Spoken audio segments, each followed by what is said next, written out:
Lesjongard, UNDP resident representative, my colleagues, members of Parliament, Honorable Tanya Judd and Honorable Osman Namek, and also members of the Board of Marina, the Permanent Secretary of the Ministry of Energy and Public Utilities,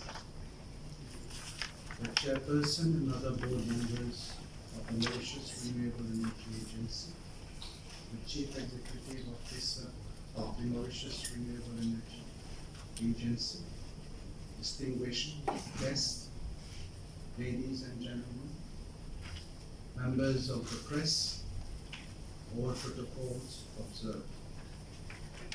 A very good morning to you all. This ceremony reminds me of when I was a student in engineering and the sacrifices I had to make to be able at the time to study engineering abroad. It was much more difficult at that time to be able to study abroad. Discipline, sacrifice, and hard work are important values in a professional, personal, or political path.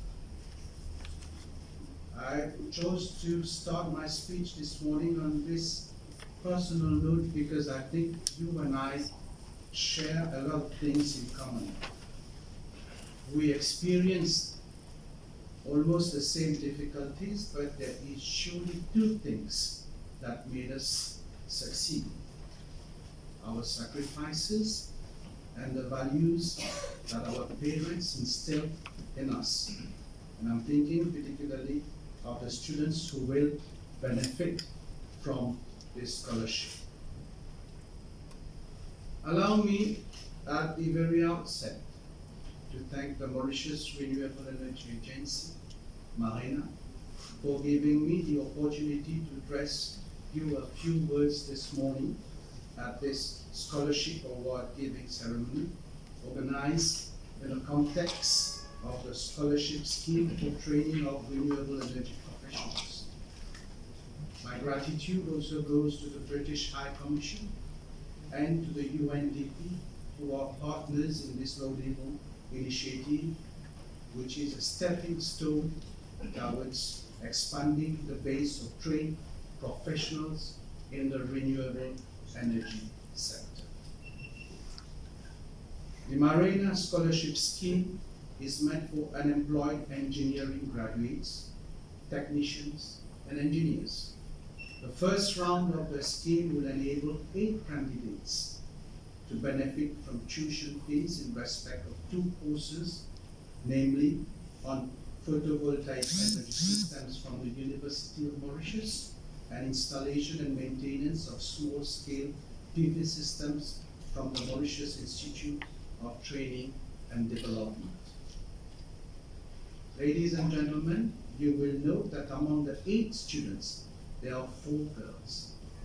This demonstrates the advancement of women in the field of engineering in Mauritius, which is very encouraging for our society, and we must be proud to have in our midst today some women occupying high position in their institutions. My colleagues, Honorable Tanya Judd, PPS and member of the National Assembly, Her Excellency Great Britain, Ms. Charlotte Pierre, Ms. Amanda Serumaga, the UNDP President Representative, Mrs. Ganesh Golbar, the Permanent Secretary of my ministry, and also Mrs. Ramkelawan, the Deputy Permanent Secretary, and Ms. Mangra, CEO of Marina, amongst others. Ladies and gentlemen, Mauritius has achieved spectacular economic transformation over the last 5 decades. From a monocrop sugar-based economy, Mauritius was able to diversify its economy with the conception of other sectors post-independence, such as tourism, textile, banking, offshore, financial services sector, the ICT sector, and so on. But now is the time to move on economically. We have no choice.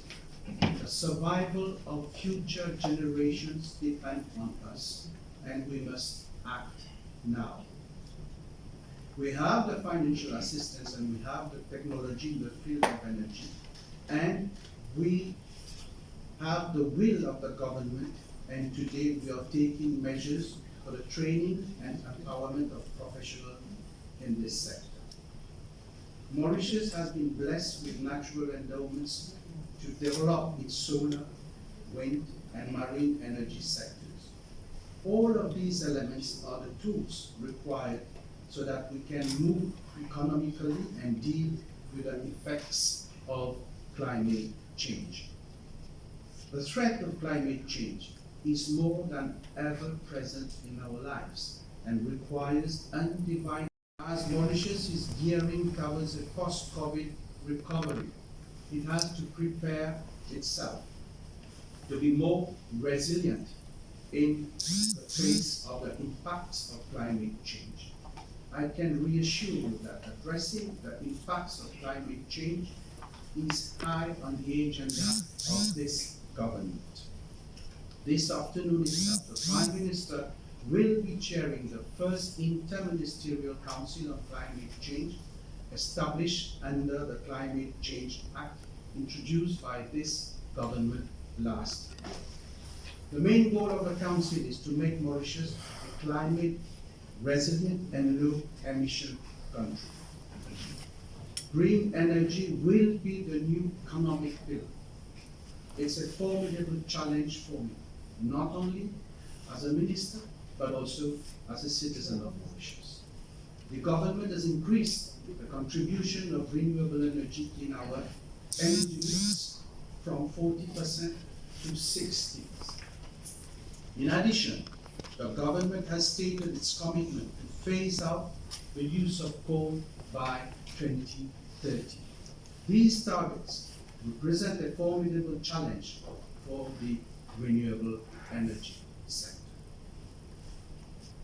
Ladies and gentlemen, it is worth highlighting that Marina, in collaboration with my ministry and the Central Electricity Board, is currently updating the 2019 Renewable Energy Roadmap for the electricity sector in order to determine the energy mix to achieve the 60% target set by 2030. In this connection, the Central Electricity Board had investigated the market through a request for information exercise, gauge its appetite for the development of projects relating to the setting up of renewable energy hybrid facilities incorporating solar, wind, biomass, and other RE technologies. In parallel, Marina has also launched an expression of interest for ocean renewable energy technologies, including offshore wind, tidal, and wave energy. The substantial rise in the RE target will have a strong bearing on the local capacity and workforce. We will need new skills at different levels and in a plethora of subsectors such as skilled technicians, recycling specialists, commissioning engineers, project managers, installers, and so on.